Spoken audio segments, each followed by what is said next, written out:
What's good, YouTubers and YouTubettes? This is JB Sports, back again with another one. The artist formerly known as Pretty Boy, now known as Money May, is finna rob the bank once again. Got an exhibition fight going down with boxing novice and YouTube superstar Logan Paul. Fight's gonna take place in Miami, Florida, aka South Beach. Now you got a lot of people that have spoke out for this fight, and you had a lot of people that have spoke out against this fight. The people that spoke out against this fight seem to have the louder voices, as the case many times. You know, you hear the naysayers more than you hear the supporters, and that's the case leading up to this fight. Now, a lot of people saying, "What you doing, Money May? You're tarnishing your legacy. Why are you fighting this boxing novice? Fight Errol Spence Jr. Fight Keith One-Time Thurman like you should have fought him when he was your mandatory. Fight Chance Bud Crawford. Give Manny Pacquiao his rematch. That fight will make you a lot of money. Fight Sean Showtime Porter. Fight any of the top welterweight guys out there fighting right now. Give those guys opportunity. Why you fighting this guy, giving him an opportunity to be on the biggest stage in boxing, going down again today in Florida? Why would you do that? Why are you tarnishing your legacy? What's going on? You broke? You know, you need attention. You can't stay out the spotlight. What's going on, Floyd? You need to drop this. You need to quit doing this. You're messing up your legacy. A lot of the naysayers are saying those things. The people that support him are saying, look, if it ain't making dollars, it ain't making sense. And this fight is making a lot of dollars, so it's making a lot of sense. He's set to make $30 million minimum plus back-end money on the pay-per-view. So he's going to make some good money. You know, people have been saying that he's going to make $100 million for this fight. Nah, he's not going to make $100 million for the fight unless this fight does 5 million pay-per-view buys, something like that, some crazy astronomical pay-per-view buy. Then you can see his purse go up to close to 100 million. But I don't see that as the case. I see this fight maybe doing somewhere between 1.5 and 2 million pay-per-view buys. That's what I expected to do. But we will see what happens. We will see what transpires. But Floyd Mayweather, he's fighting a guy that's basically 40 pounds bigger than him. You know, Floyd in the contract couldn't weigh over 160, and Logan Paul couldn't weigh over 190. So Paul came in and threw the weigh in at 189, and Floyd Mayweather Jr. came in at 155, the heaviest of his career. You know, they got Logan Paul excited, gave him a lot of confidence on stage as he said Floyd Mayweather's not ready. Basically, you know, I seen a video of him at a jewelry store, I think 48 hours ago, you know, getting some stuff and, you know, flossing and buying some stuff for himself. I think that was a jewelry store, some store he was buying some stuff. So I think Logan Paul and this team believe he's not taking this fight seriously enough. And he actually said in the interview that he's been training like every other day. You know, he ain't been training like every day. He ain't been treating this like a real fight like he was when he was in his prime, or even when he was fighting big fights.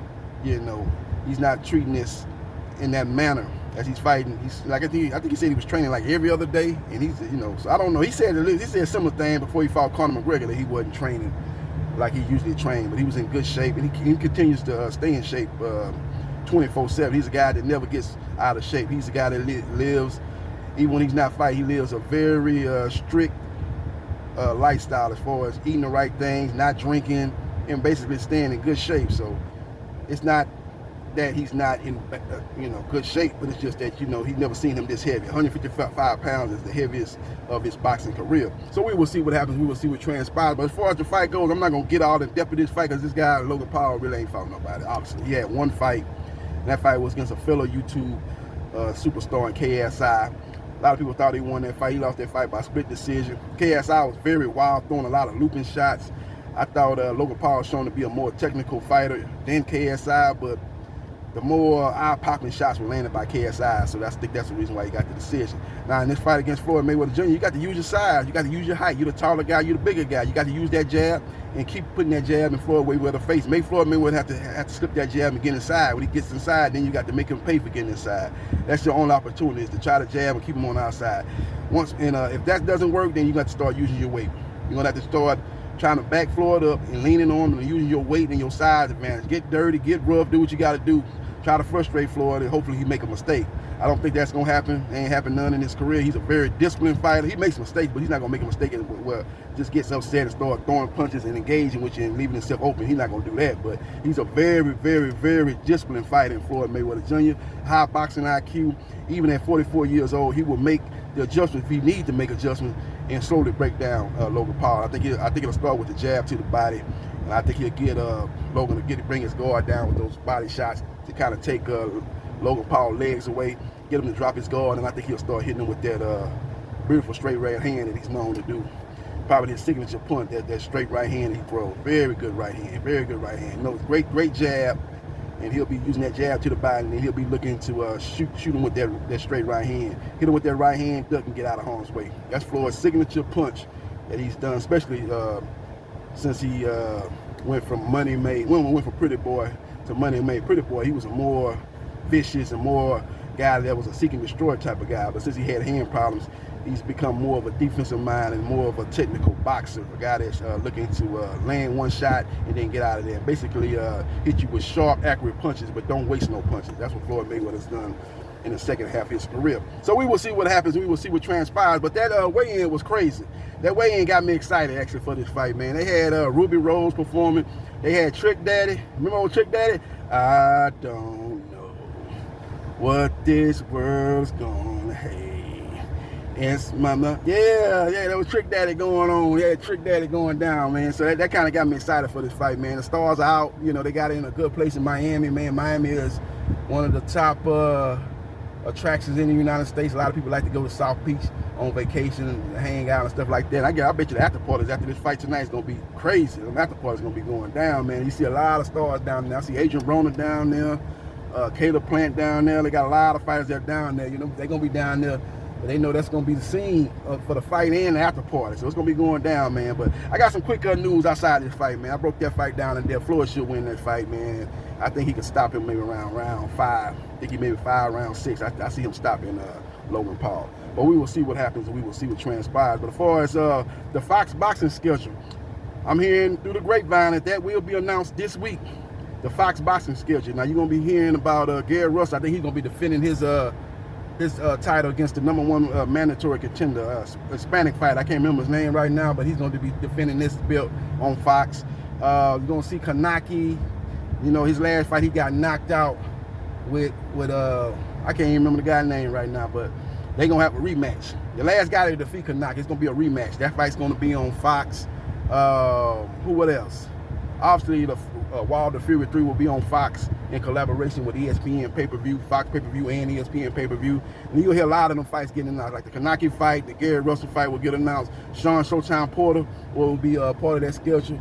I'm hearing that it's either him or Keith Thurman angling for the Jamal James fight. Now, the question, the only thing I'm wondering about is Mikey Garcia. I don't know if he's going to be fighting on that Fox card, or is he going to still stay with Eddie Hearn. See, he signed a 1-1 deal with Eddie Hearn. The first fight was with Jesse Vargas.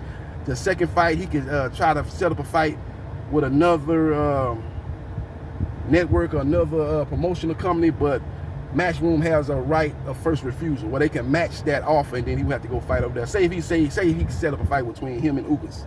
If him and Ugas set up a fight, you know, for the regular WBA belt. Because I'm hearing that Manny Pacquiao is going to get reinstated as the Super WBA welterweight champion before he takes on Errol Spence Jr. So that'll be a unification fight. And if that's the case, then Yordenis Ugas will restake his claim as the regular WBA welterweight champion. And say he fights Mikey Garcia, he'll be seeking to get another belt at another weight class. Even though it's not a major belt, it still is a WBA belt. It's the regular one. It's not the full. It's not the super, which is not. So that's not. It's not that, but it still is a major. You know, it still is a belt, and they're not gonna look at that. When they talk about Hall of Fame resumes, they're gonna say he was a champion in welterweight, just like he's a champion in junior welterweight and he's a champion in lightweight. So they're not gonna distinguish that. Oh, that was the regular WBA as opposed to the super WBA. So say he does get that fight with Ugas, and the PBC and Al Haymon wants to put on that fight. Well, Eddie Hearn can come along and say, look, I can match that and get that fight put on on the Zone and Matchroom Boxing USA. So that's the case with Mikey Garcia. So we will see what happens, and we will see what transpires as I'm out here sweating up a storm in the parking lot, getting ready to head up in the Ojos Locos to check in with my homeboy. And we're going to kick back, get some drinks, eat some food, and watch Money May take on Logan Paul in an exhibition fight. I'm kind of looking forward to the undercard, man. I want to see what Chad Johnson does. He's fighting some bare knuckle champ, some bare knuckle fighter. They're fighting, and if Chad Johnson can get a win, I would be a bit surprised they try to set a fight between him and Jake Paul. Jake Paul defeats Tyrone Woodley. You know, that could be another fight for Jake Paul. That fight could take place on Showtime. So Chad Johnson, if he get a win, he can set himself up for a big money fight next. So we will see what happens. We will see what transpires. Jarrett Hurd will take on Luis Arias. That's his second time with new trainer who's been showing him the more technique, a more fundamentally sound boxing technique, more of a boxer, more of a technical fighter as opposed to a face first, come in, brawler, cut down the ring and throw punches and maybe eat some punches style that he was doing. So this will be his second time doing that. He's fighting a tougher fighter than he fought in the first fight. So we'll see if he can stay disciplined with that style, if that style will work against Luis Arias, who's been in there with some big names. Fought Daniel Jacobs, fought, who else he fought? Well, he fought Michael Keeler. He ain't no big name, but he fought some guys with some names in the middleweight division. You know, he's fought those guys, man. Who was the last guy that, Daniel Jacobs' last fight? You know, a lot of people thought he lost that fight. I can't remember the guy's name, and the guy out of Philadelphia, Latino fighter. Well, Luis Arias, he fought him and lost I think it was a split draw. So he's been in there with some top names, so that should be a good test for Jarrett Hurd, who's looking to get that victory and fight and set the stage to fight the winner of Jermell Charlo, Brian Castano, which is a unification and undisputed at 154 pounds. And then you got Badou Jack, which I was looking forward to the fight between him and James Pascal, but that fight it's not going to happen because Pascal is dirty. Had 4 PEDs in the system. Broke the record of Jared Big Baby Miller, who had 3 PEDs in his system. He said, okay, I'm going to do you one better, Big Baby. I'm going to have 4 in my system. So he was kicked off that fight, kicked off the card, and now he's fighting some guy I ain't never heard of, a guy that's undefeated, a Latino fighter. So we'll see how that fight takes place. But I was actually looking forward to that Pascal Badou Jack fight because the first fight was a great fight. Them guys was doing a lot of trash talking in the lead up to that fight. So I was very much forward looking to that fight, man. But it's not going to happen. So that actually was my favorite fight of the card, really. But now that fight's not going to happen. And we'll see what Badou Jack does with this guy that he's fighting, a Latino guy. From what I heard, he's undefeated, but he hasn't really fought the top names in the junior middleweight division. So we'll see what he does in his first step-up test. So hit the like button if you like the content of this video, and subscribe to JB Sports, the man, the myth, the legend. I holla.